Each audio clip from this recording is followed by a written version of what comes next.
Bait of the day, an original 70s, brand new out of the package, Okie Bug, SOB. Man, I love these things. That's great with the old safety pin wire, plus a light wire, a quarter-ounce model. That's an awesome little finesse spinnerbait right there. Awesome. You ready to run and gun? It's time for blast off. Let's go.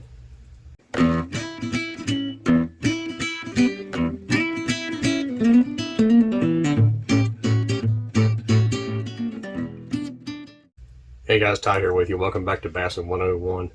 Just thought I would show that off. I love that little spinnerbait. Those things are awesome. It's a shame they're not made anymore. Today's topic, no fighting. Man, I'm gonna tell you what, I get on other YouTube channels and I see comments go back and forth. I see people fighting all the time.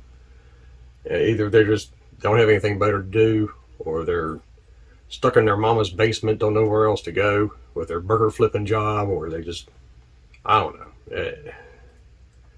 It's really sad.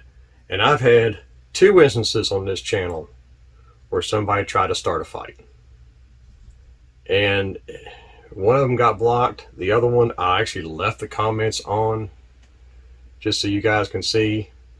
I did a video several months back about lipless crankbaits and how different models of lipless crankbaits will actually run slightly different depths because of the body shape, the weight, everything else in there. And a guy commented on there who is now blocked, commented on there saying I was full of crap.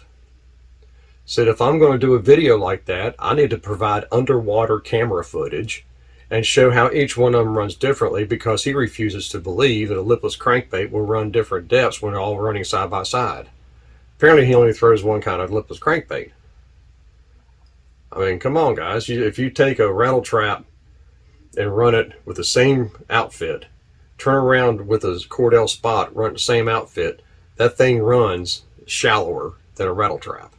If you take, let's say, a Lucky Craft LV500 and tie it on the exact same outfit as well and start throwing it, it's going to run deeper than the rattle trap will, because it's narrower and weighs 3/4 of an ounce and doesn't have a huge plane to move water off the top of it. It's made to run a lot deeper. But this guy insisted on video evidence. Then I told him, I said, not going to happen, dude. I don't have those kind of equipment to do stuff like that, nor do I have a pool, and it's just not going to happen. I said, if you're not familiar with throwing different types of lipless crankbaits, then apparently you don't pay attention to what's going on. Because I had a few emails from different people asking about certain different kind of lipless crankbaits and what they run, what kind of action they have, everything else, and I tried my best to help them. Some of them never even heard of, but so I really couldn't do anything with that. But yeah, this guy we just went back and forth, and he says, I think you're a moron for providing that kind of information, because it's impossible to have two lipless crankbaits that run different depths because they both sink. I was like, aren't you aware that different companies mold their baits differently and have more air in some chambers and some have less air in other chambers, and that greatly affects the running depth, even the sink rate. And oh man, he was just going to town. He was bored apparently. And finally I just ended up blocking the guy. I told him, I said, well, and I was trying to be as nice as I could. My last comment to him was, actually he says, well, I'm going to do my own test and I'm going to prove to you that you're wrong. And all I said was, well, good luck with that. I hope it works. And his last comment was, of course, moron, because they all sink anyway. Block. And I deleted his comments. That to me was just somebody who's bored. They're a keyboard warrior, and that to me was also cyberbullying, which I will not put up with on this channel. A most recent one, which is, I actually left the comments if you guys want to go read them, was because I just want people to see how some people can be. I did a video a few months back about my personal experience that I had with the Daiwa Zillion. Now, this was just a personal experience I had with it. This guy commented on there saying if I'm going to put up any kind of a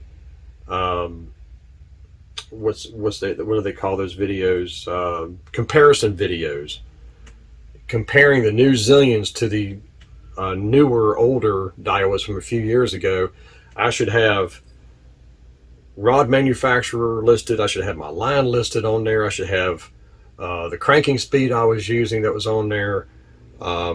This, that, and the other. And I'm thinking, oh my gosh. And I was like, first of all, dude, it was not a comparison video.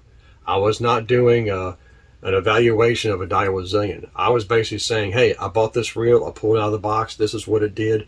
I didn't like it. I was very disappointed with it. Put it back in the box, shipped it back. That's all the video was. There was no comparison whatsoever. My comment back to him was, so now you're wanting me to give you the reel or the rod I was using, the line size I was using. How about the depth of water I was throwing it in? Well, I haven't recently charted my backyard, so I'm not sure what drop-offs and points I have back there yet. Bored. And I was just like, oh my gosh. And this guy was really just tearing me up. And I was sort of thinking, and I was trying to be as nice as I could to him. As I was going to delete him, I started thinking, you know what? I'm going to leave his comments up there so you guys can go back and read those. Because there was just no excuse. And he was really trying to tear me a new one. I basically just told him, I said, dude, when I had the reel out, trying it out, I had no knowledge of even doing a video about that reel. I was just out there trying it out. A few months later, I started thinking, you know what? I think I might want to do a video about my experience with that. Because I know other guys had the same experiences with other reels too. So it's kind of nice to let them know they're not alone. But like I said, I left his comments up there so you can read them. But fighting, I am not going to put up with on this channel. Even if somebody attacks another one of my subscribers on there for commenting about something or whatever, I will come to your defense in a heartbeat. Whether I agree with you or not, I will still come to your defense if somebody's bullying you about that. I'm not going to have it. I've got your back. So I just wanted to throw that out there to you so you can kind of see what goes on. Otherwise, I've had nothing but great comments from people, emails, texts, everything about this channel. Just those 2 instances right there is all it's been. I guess I can count my blessings on that because that's some of the stuff I've talked about on here. But it's really sad that people do stuff like that. But, you know, it is what it is. So that's all I got today, guys. Just wanted to share that with you and let you know some of the fun things that happen when you have a YouTube channel. And, you know, read his comments, see what you think about it. I don't know. It's just crazy. Like I said, I try to be as polite as I could about everything, but I'm stern too. I mean, I'm going to be polite with you, but I'm also going to be in your face about it. I'll be in your face with kindness because I'm not going to let you back me down. But I'm not going to derate you either. So either way, I try to be as fair as I can. That's all I have today, guys. So until next time, may the Father bless you and keep in Yeshua's name. And as always, fish on. SOB. That's kind of ironic.